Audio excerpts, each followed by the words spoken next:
이렇게 또 많이 참석해 주셔서 대단히 감사합니다. 요새 이 날씨가 좋아가지고 어제도 제가 수원에 한번 가봤더니 어찌 차가 많이 밀리는지 추석 연휴 때보다 더 많이 밀렸습니다. 그리고 저는 지난주에 이 강연을 하기 위해서 이 속초하고 이 충주를 다녀왔습니다. 요새 속초까지 가는 길이 굉장히 단축된 걸 아십니까? 그 미시령 밑에 이 터널이 뚫려 있습니다. 그래서 속초까지 가는데 한 3시간 걸립니다. 가는 코스가 아주 좋아요. 백담사 계곡을 끼고 이렇게 달리는 건데, 아직 백담사 주변에는 단풍이 아직 물들지 않았지만은 조금 이 고도가 높아지면은 아주 단풍이 근사하게 돼가지고 아마 앞으로 일주일 안으로 설악산이 단풍이 피크에 이를 거라고 생각합니다.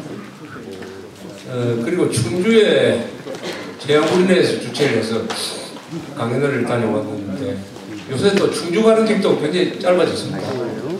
어떻게 하면 이 중부 고속도로를 타다가 그 다음에 영동 고속도로로 가다가 여주에서 우회전을 하면은 중부 내륙 고속도로라고 있습니다.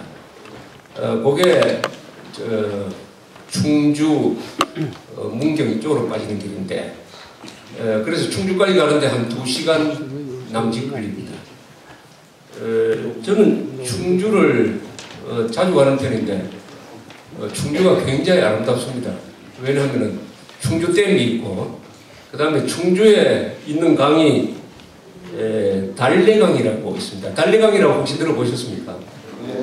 유명한 그 임진왜란 때 1592년 그때가 아마 6월쯤 되는데 거기서 왜군이 들어오다가 우리 신립장군이 당금대라는 데서 배수진을 쳐가지고 신립장군은 이 기병을 잘 운영하는 사람인데 한 8,000명의 조선 기병과 총을 든 왜군이 거기서 결전을 했습니다.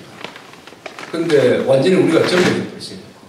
기병이 제대로 기동을 하지 못했습니다.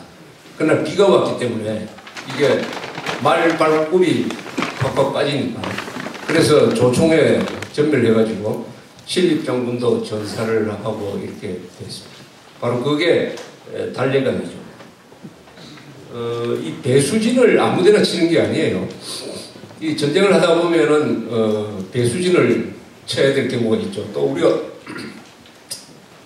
생활을 하다 보면은 배수진을 쳐야 될 경우가 있습니다. 어떤 경우냐 하면은 막바지에 몰려가지고 최후의 싸움을 해야 되는데 그렇게 하려면은 내가 더 물러설 자리가 없다 하는 그 자리에 자신을 놓는 거죠.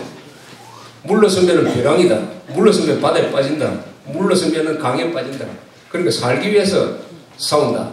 이게 이제 배수진을 치는 것인데 역사에서 배수진을 제일 먼저 친 사람이 한신이고 그 다음에 유럽에서는 한니발이 배수진을 쳤습니다. 한니발이 서기 전 3세기에 로마를 쳐들어와가지고 한니발은 병력이 적었어요. 그래서 칸나에라는 그 이탈리아 중부 지방에서 로마 군대하고 싸웁니다. 그런데 진을 일부러 배수진을 쳤어요. 등에 강을 두고 왜 배수진을 쳤느냐 하면은 한니발 군대가 아주 잘 훈련되어 있었기 때문입니다. 그래서 자신은 그 군대의 한가운데 있고 좌익 우익에는 기병을 배치를 하고 딱 싸움이 벌어지니까 로마 군대가 옛날 전법대로 정면 돌파를 시도를 했어요. 그러니까 한니발의 중앙군이 쭉 밀렸습니다.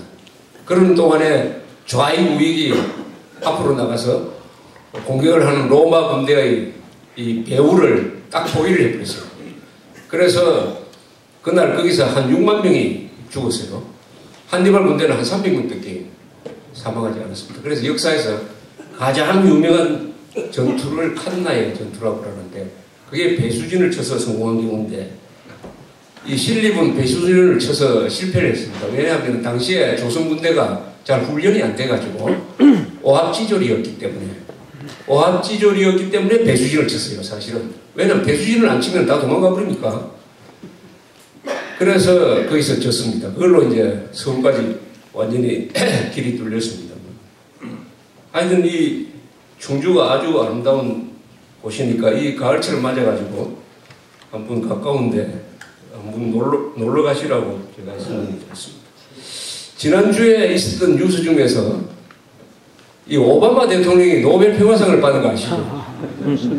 이게 아주 재밌는 겁니다. 재밌는 거예요. 제일 놀란 사람이 오바마 대통령이에요. 꿈에도 생각하지 않았는데, 이 또 노벨상은 재미가 있습니다. 딱 결정되면 당일날 알려주지, 미리 알려주지도 않아요. 그런데 이 노벨상에 대해서 잠시 설명을 드린다면은, 노벨 의학상, 물리학상, 화학상 많습니다만, 이건 전부 다 스웨덴의 아카데미, 학술원에서 결정을 합니다.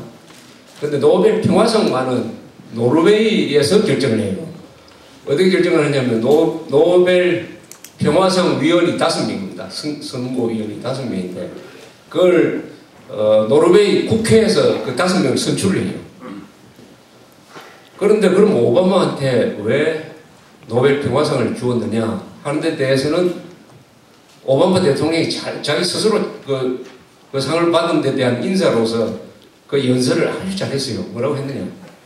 이 상은 내가 이룬 업적에 대해서 주는 상이 아니다. 그것은 이 지구에서 핵을 없애자고 하는 나의 주장에 대해서 주는 상이고, 따라서 이 상은 세계 모든 나라한테 핵을 없애라는 압력이다. 이렇게 얘기했습니다. 그 연설 근사하게 한 거 아닙니까? 근사하게 한 거죠. 아주 겸손하게 사실 그대로예요. 그래서 이 오바마 대통령이 이 지구에서 아예 핵무기를 사고 없애버리자 하는 주장을 하고 있습니다. 핵무기를 없애버리자. 사실은 그게 맞는 거 아닙니까? 핵무기 있어도 어차피 쓸 수 없어요. 그래서 핵무기를 지구상에서 완전히 없애자. 그러면 이제 북핵 문제, 이란 핵 문제 이것도 자동적으로 해결되게 돼 있는데, 근데 노벨 평화상을 결정하는 분들이 가만히 그걸 유심히 살펴보니까 이럴 때 오바마 대통령한테 노벨 평화상을 주어야 핵을 없애겠다는 저 약속이 지켜질 것이다. 상을 받았으니까 또 얼마나 열심히 하겠습니까? 저는 아주 이게 의미 있는 상이라고 생각합니다. 흔히 오바마한테 노벨 평화상을 주었기 때문에 이건 평화상의 권위가 떨어졌다. 아무것도 이룬 걸 없는 사람한테 왜 주었느냐. 옛날에 키신저한테 월남 평화협정을 맺었다고 주었더니 2년 뒤에 월남이 적화되지 않았느냐. 이렇게 비아냥거리는 사람들이 많아요. 그러나 그것은 노벨 평화상을 주는 사람들의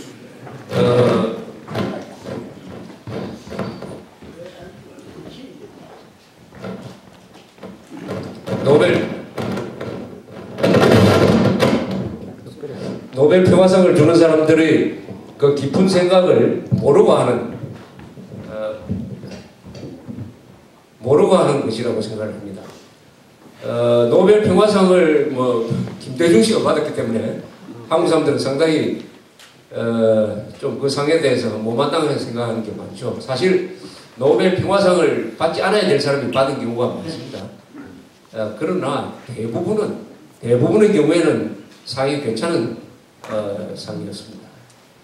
우리나라에서 앞으로 노벨 평화상을 받는 사람은 안 나타나겠지만은 노벨 물리학상이라든지 화학상, 생물학상 이런 것은 아마 받는 사람이 등장할 거라고 생각합니다. 아마 그 받는 사람은 한국에서 일하는 사람보다는 외국 연구소에서 일하는 한국 과학자 중에서 그런 사람이 나타나지 않을까 이렇게 생각합니다.